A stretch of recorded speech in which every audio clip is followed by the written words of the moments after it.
In this video, I'm going to be walking you through step by step this super easy method that I've found to create your very first ChatGPT plugin using ChatGPT to write the code and Replit to host it. Now, yesterday I got the magical email from OpenAI saying that I'd been accepted into the early access for the ChatGPT plugins API. Now, I've been itching to get access to this API so that I could start making some videos for you guys to learn how you can actually start making these plugins now before you have access, because before I got access, I thought, I have to wait until I have the API access so that I can start building them. But what I've learned after getting access is that you could have been building them the whole time. So what I'm going to be teaching you in this video is how I've been able to whip up ChatGPT plugin prototypes within under an hour, just using this method. Super simple, super low code, essentially relying on ChatGPT and GPT-4 to write most of the code for you. Then you're able to convert that over to a plugin. Now, the secret sauce of this method that I'm about to teach you is combining the code writing abilities of ChatGPT with the hosting abilities of Replit. So I'll go into it in more detail, but essentially this is going to make it dead simple for you guys to create your own plugins with not much experience in coding. Enough talking, let's get stuck into building a plugin. The first thing we need to do is choose the functionality of our plugin. What is it even going to do? So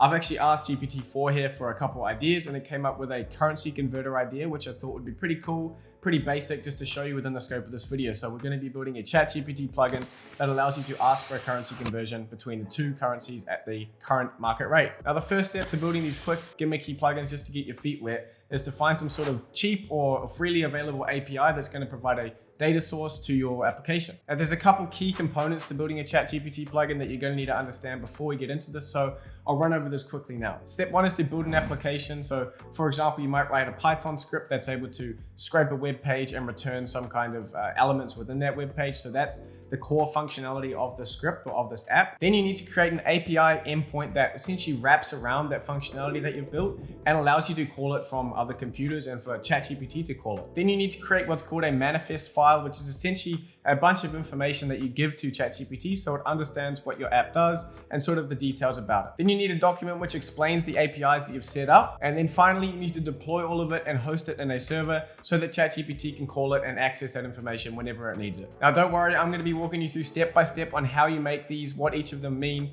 And the best part is that 95% of this can be done by ChatGPT, so you don't ever have to get in there and start coding it yourself or writing this if you don't know what you're doing. So I've asked GPT-4, let's make a currency converter plugin. What APIs can I use? So for my currency converter plugin, I'm going to need to be communicating with an API that gives me real-time conversion rates so that the user is able to get the accurate conversion of their currency. So there's a couple of options here. I've just gone for one that says it's a free service, so I can get a essentially zero-cost prototype up here. So I've gone and signed up for Exchange Rates Data API. I have my API key here, which you guys have now seen. Now here, I've gotten straight into asking ChatGPT to start writing me the bones of the script. So I've said, great, let's do it with the Exchange Rates API. Here is the documentation. I've headed over to give ChatGPT some understanding of how these docs works and how they can build it into the script. I've just gone to documentation tab. Then because the functionality of this plugin is just to convert the currency, all we need to take is this first one here, which is a GET request to convert the currencies. So I'm just going to copy and paste that into ChatGPT. If you do have access to GPT-4, be sure to use that because it is much better for these tasks. But if you're unable to get access to it, then I'm sure GPT 3.5 will do the job as well. Now, what we have here is the bare bones of the script. What I'm going to do is copy that, and then I'm going to head over to Replit. If you haven't already, you'll need to sign up to Replit. It's free, so just hop on there, create an account, and then you should see this homepage here. Now, Replit is a super handy and easy to use online IDE, essentially a place for you to do all your coding and development. If you're familiar with Visual Studio Code, this is kind of like an online version of it that you can use. I love using it. It's got a super nice UI and it has a ton of great features which make it very, very useful for doing things like we're doing today. Now, what you're going to need to do is head over to create REPL and then click on a Python REPL and then give this a name. We're going to call it currency.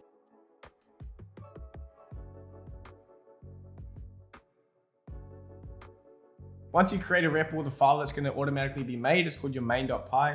So we can just paste in the code that we took from ChatGPT and put it into here. The exact code that you got from ChatGPT will likely be different to mine.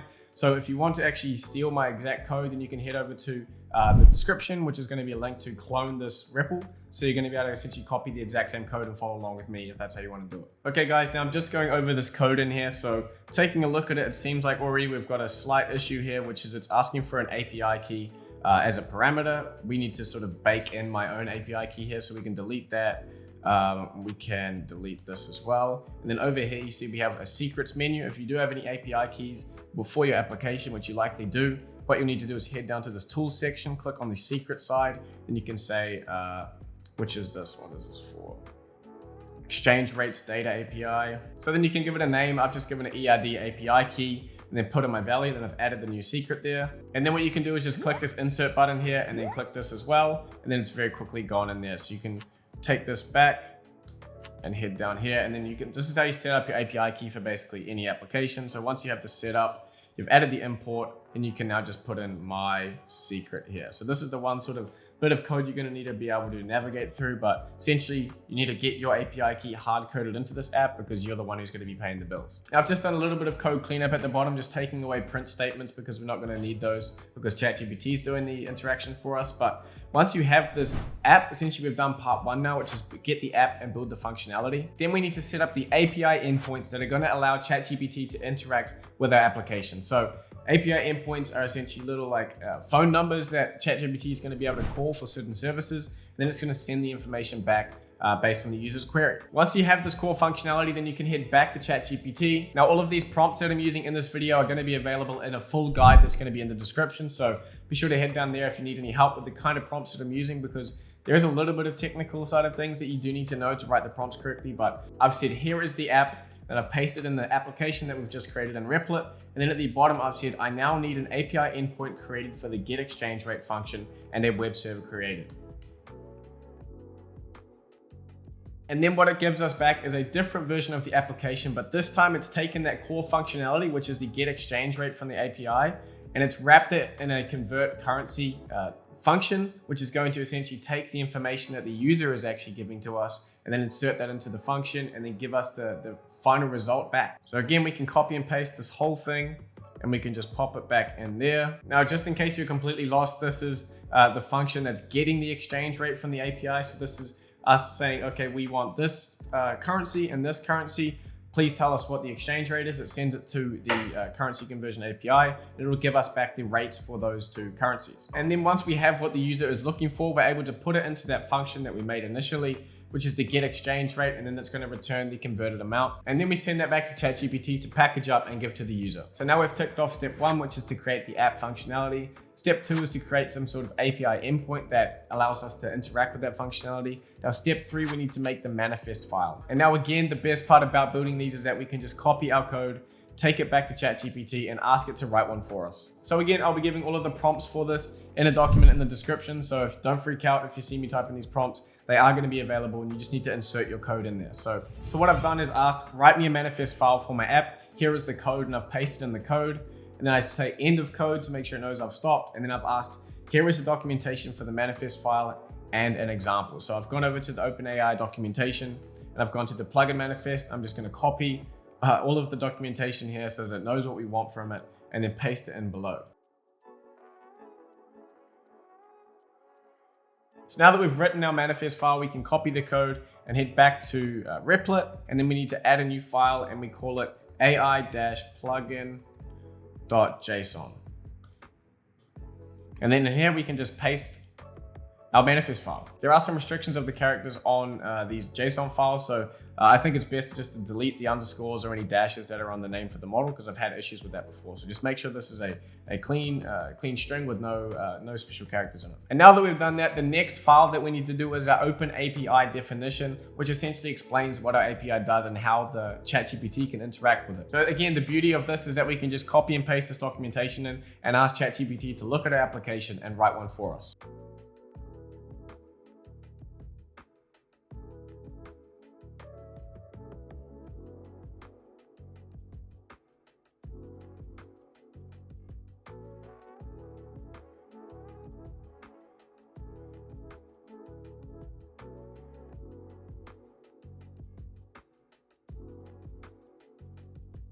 And now we have our OpenAPI definition, not to be confused with OpenAI. They are different things, easily confused, but the OpenAPI definition is going to explain to ChatGPT how our API works.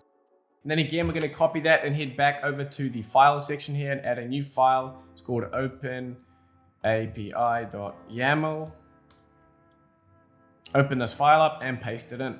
Now that we have the app's functionality, we've set up our API endpoints, we've created our manifest file, we've got our OpenAPI definition. The final step now is to host this and make it available for ChatGPT to call these endpoints whenever it needs it. Now, what we're going to be setting up is 2 more API endpoints that's going to essentially take these files that we've just created and add them to our web server so that ChatGPT is able to communicate with them and know how to use them. Now we have one little bit of code we need to copy and paste, which is essentially making sure that those files that we just created are actually included in the web server and they're available on our server for OpenAI to interact with and sort of pull the information from those files. Again, you'll be able to steal this code from the Replit that you'll be able to clone, which is going to be in the description. We're going to paste this in here. Essentially, these need to be at a very specific URL. So this is .wellknown/AI plugin.json.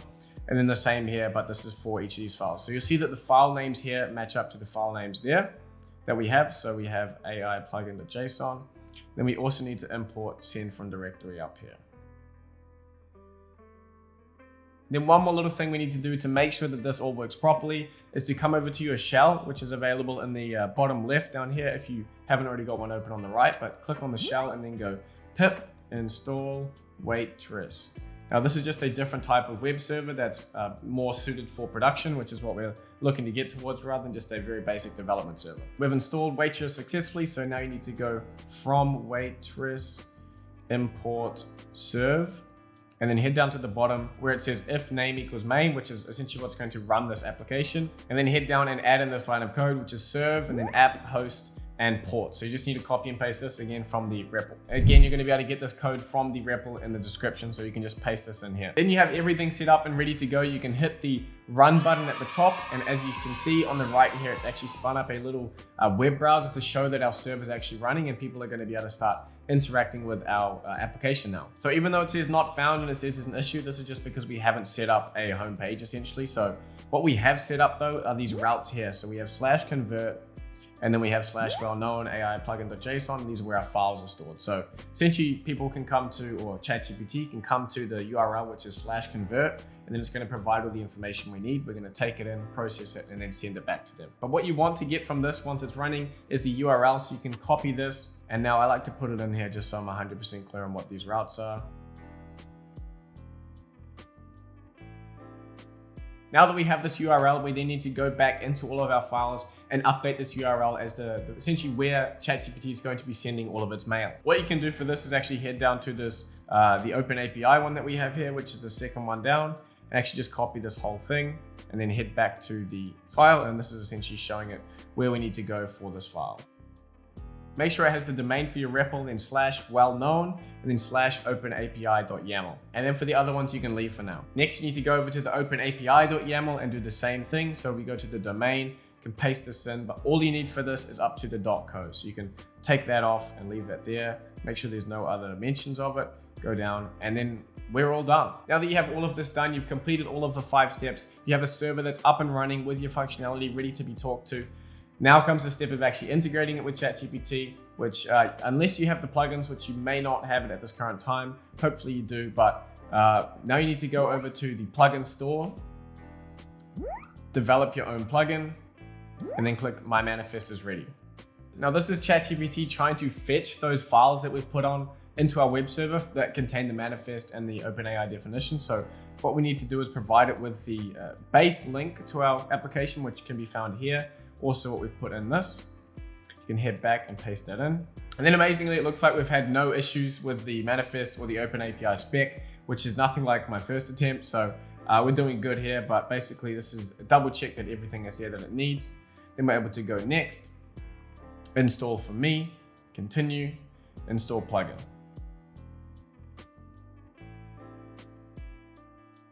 So I've asked it, please convert 500 USD to AED. It seems like there's an error in the code somewhere, but we're able to expand this and see what's going on. So it is correctly picking up the currency that we want, the from, to, and the amount, but it seems like we're getting an error in our response. So let me have a little dig around and see what's going on. Actually, I think I'll do it the way that most of you guys will have to do it, which is to copy and paste all of the information and then take it back to the other chat that we have with ChatGPT, and then we can actually paste in these errors and say, I am getting this error.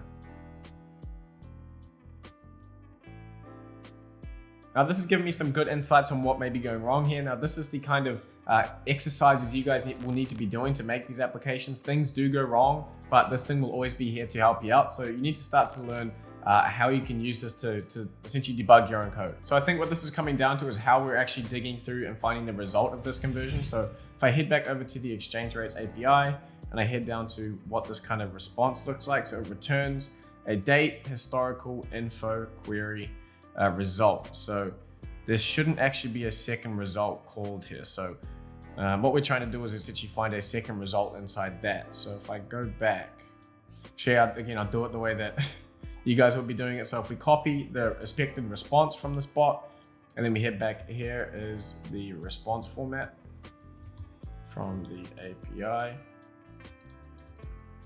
Here is my code. What is wrong with my app? Okay, I think I found what the error was when I actually copy and pasted this documentation. What I didn't do, I left it in JavaScript. So the information I gave to ChatGPT was actually written in a different language. So if you change this to Python and I actually change this, I can just copy and paste this information here. And so there you go. It's noticed that the URL and the way headers are set are different from the original code. So it's going to give me an updated version now that's going to fix those errors, hopefully. And then we can do a little bit of shuffling around to test this again. So you need to go through a couple of these loops, which is essentially asking ChatGPT what's wrong, going back through it and sort of debugging, and then you need to make updates to your manifest file to reflect that. Okay, and so the best part about using Replit is that once it's rewritten this code, we can copy it, take it back to our Replit, and then just paste it in there and save. And then we can just run the web app again and then try it again. What I've found I've had to do is actually go in and uninstall these. So if you go into unverified plugins and uninstall this, and then go install an unverified plugin, and then we do the same thing, which is to grab our URL.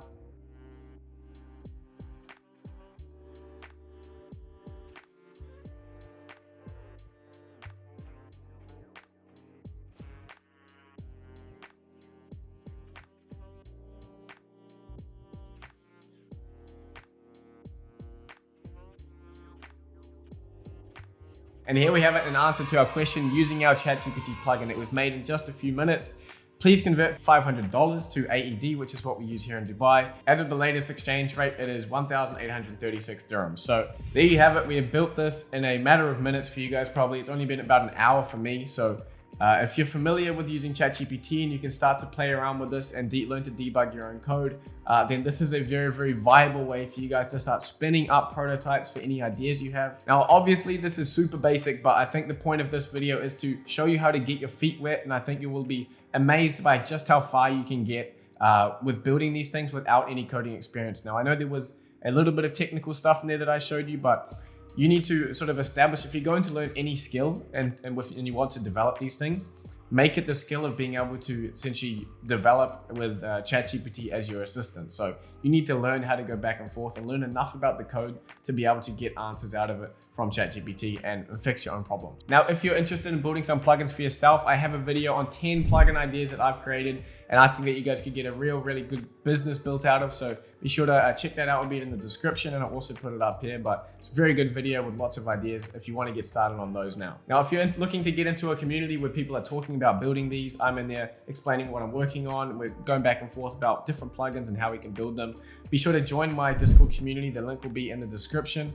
And then also, if you have any development inquiries, you want to start building some plugins, but you don't have the ability, or you don't necessarily, it's a bigger project than what you can do with this, then you can get in touch with my development company. The link will be available in the description and also in the pinned comment, so you can get in touch with myself and my team, and we can start building out your plugin on this revolutionary new platform that we have available now. Now, if you're looking to build these ChatGPT plugins and tap into this once-in-a-decade opportunity, be sure to head down below and subscribe to the channel and leave a like on the video.